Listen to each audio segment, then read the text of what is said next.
mirar que sitio curioso. Xa estuve na mañán, pero non traía dispositivo para gravar. E tuve que volver porque hai cousas que hai que compartir. E felicitar ao que fixo esta recuperación, tanto medioambiental, paisaxística, do que era o antigo campo de tiro da Brilat, sabedes, bueno, nas prensas saleu moitas veces do litigio que tuveron aquí os comuneros coa exército e co Ministerio de Defensa.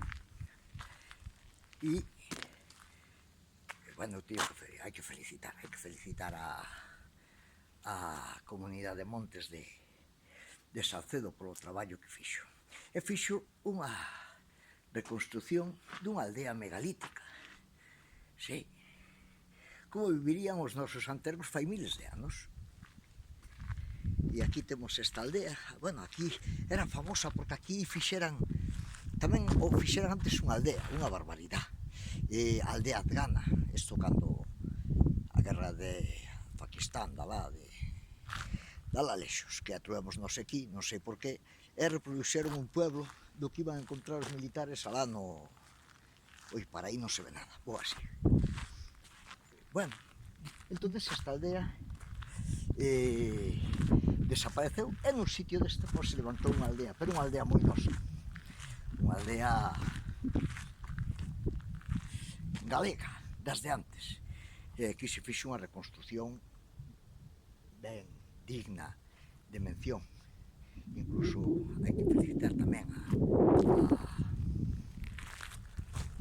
a empresa de arqueoloxía que fixo este proxecto porque é unha cousa ben feita, sí señor. Entonces aquí está. Creo que se vai abrir ao público en pouco. E bueno, hai que estar. E vir a visitala os que non a coñecen. Sí. Sí. Isto debe ser anterior aos castros. Sí. Entonces, estamos acostumbrados a ver un castro, pero non o que sería anterior ao castro. Mirad que ben feita está. Que cousa curiosa. Co seu tellado, demais, chula, eh? Como dicía, parece isto xa os ecos de sociedade, pero cando hai unha cousa ben feita, merece a pena felicitar ao